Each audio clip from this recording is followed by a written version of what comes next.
Nag-stock up kung saan ay malakas na naman yung konsumo ng gasolina sa aking motor. Tinulak ko tong piston, ayaw umangat. Ikutin natin, medyo pahila. Check natin tong loob.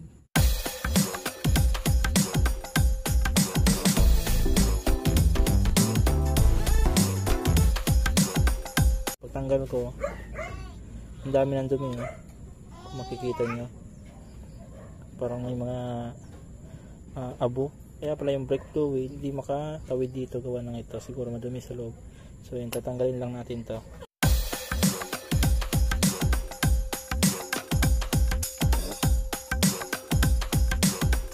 Kakalinis ko lang naman ito eh. Yung ilang buwan pa lang nakalipas eh. Ganito na naman.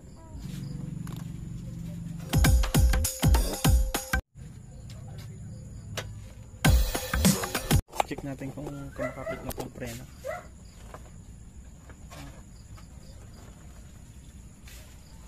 Yun. So ayun mga sir, yan na yung konsumo ng aking gasolina. 41 kilometers yung isang litro nya.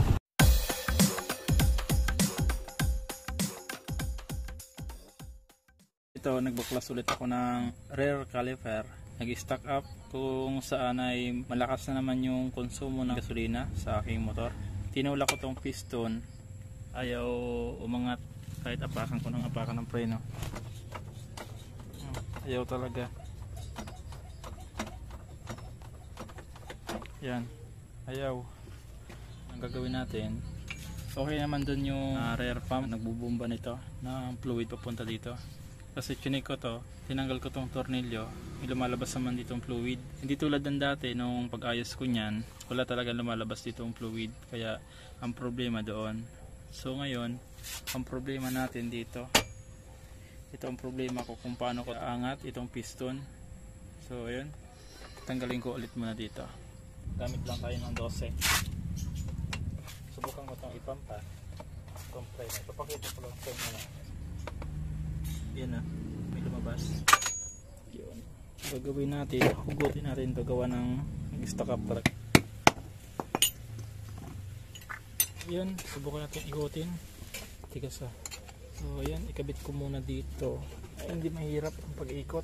Yun, naikot.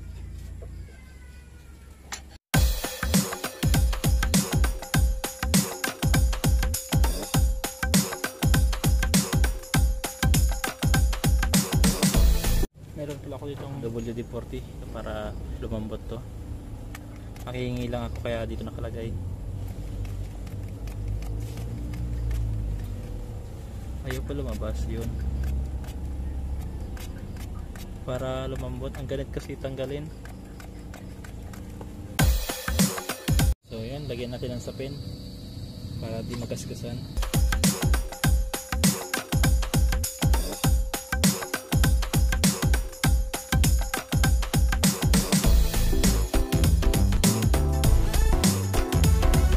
Ikutin natin, medyo pahila.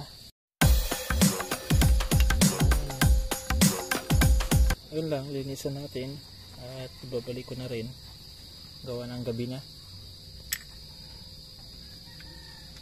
Malinis naman yung pinakaloob niya.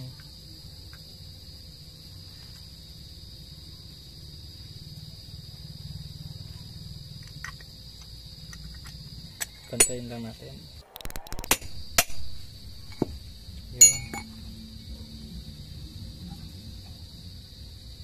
Lumambot na. Kabit natin. Testingin natin kung gumagana na ba.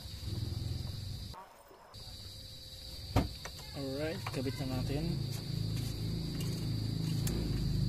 Siyempre, huwag natin itong kalimutan para hindi mag-leak ang brake fluid. So ngayon, ito luwagan natin.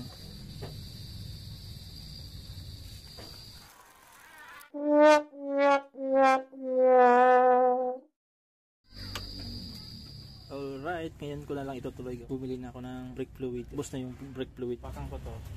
Hindi na nakalat yan. Tanggalin natin to. O kaya ito muna.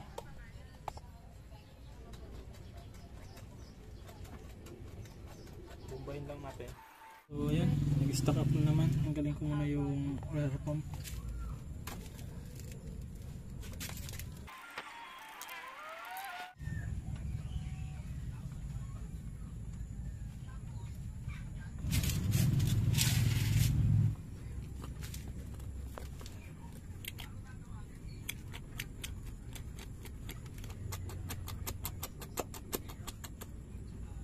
Nagpa-pump naman siya pero wala lumalabas na fluid.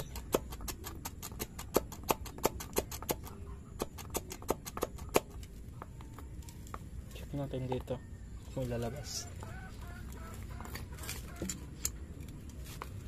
Gamit lang tayo ng 12.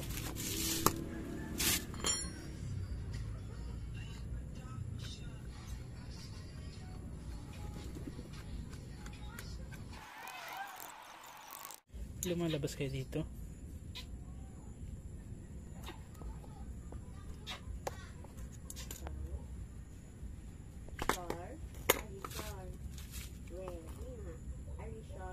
Labas mo na. Check natin tong loob.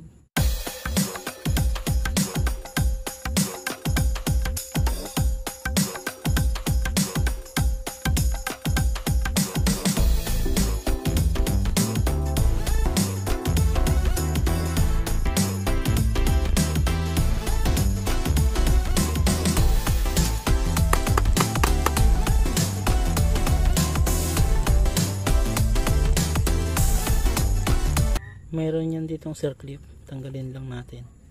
Daming dumi ang loob, parang putik. Hindi ko alam kung paano nakapasok to eh. Pagtanggal ko, ang dami ng dumi eh. Kung makikita nyo, parang may mga abo. Yan ang loob niya. Kaya pala yung brake fluid hindi makatawid dito gawa ng ito. Siguro madumi sa loob. So yun, tatanggalin lang natin to. Ayan. Hindi ko rin matanggal eh. Tigas. Kala ko okay pa. Kakalinis ko lang naman ito eh. Yung ilang buwan pa lang nakalipas eh. Ganito na naman.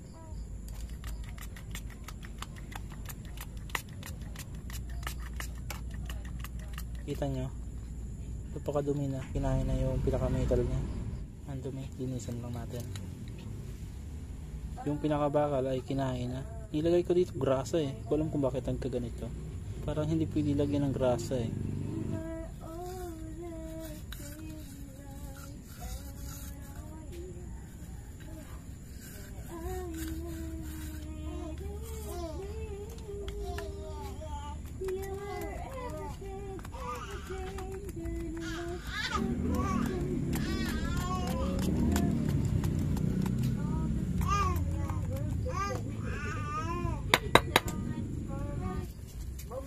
Linisan lang natin to yung lihang 1,000 na to, pinong pino. Ito lang, itong bakal lang to, pakinisin natin, huwag natin itong tamaan.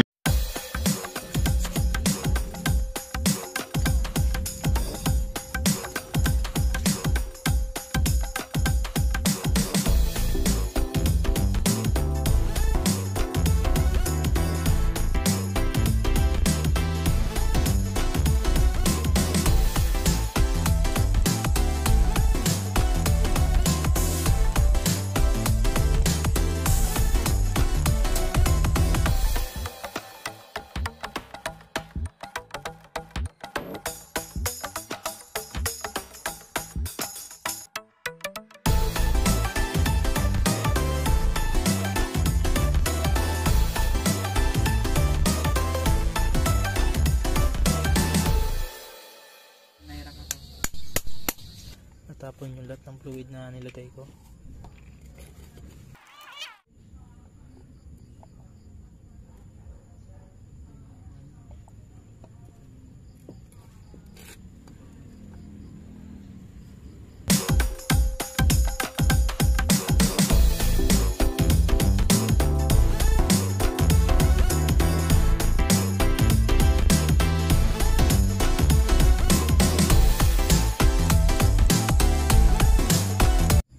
So ayun, binuksan ko ulit gawa ng ayaw lumabas ng fluid.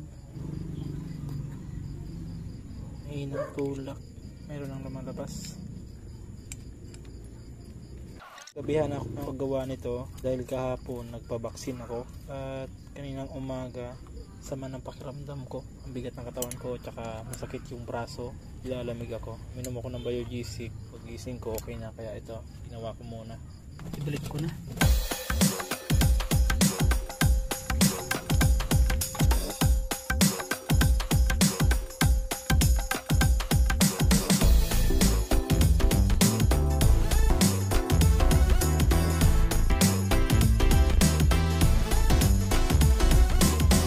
So ayun, nagawa ko na at naikabit ko na yung rear pump caliper. So ngayon, ang problema natin ay walang nalabas ditong fluid. Huwag muna natin ikabit dito hanggat wala pang lumalabas ditong fluid. Kanina pa ako nagbubumba dito eh. Ayan na. Meron na rin nalabas sa konti. Meron na. At ang ginawa ko ay nakabukas lang to. Okay, itong washer wag natin iwala.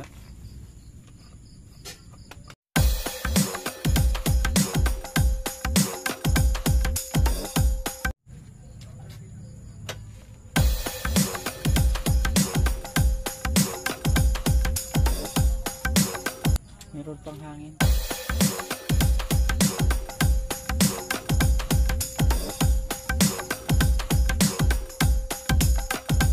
Check natin kung kumakapit na itong preno.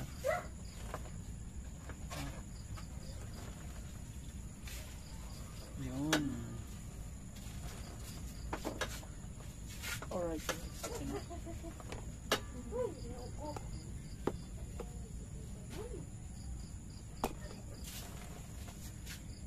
So ito, ibabalik na natin itong cup.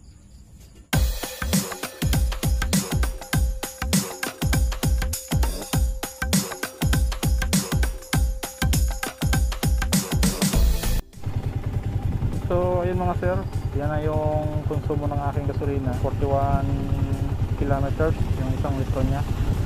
Pagkatapos ko ayusin yung preno, yung sabit. Kanina akala ko matipid na yung 38. Kanina may karga ko isang styro na puno yun ng buko milk, din-deliver ko lang ngayon. Bumili ako ng wheel beans at langis sa Yamaha kasi mag-change ako. Yan yung konsumo. Kaysa dun sa may sabit, ang lakas kumonsumo ng gasolina. Ngayon ito, medyo tumipid, 41.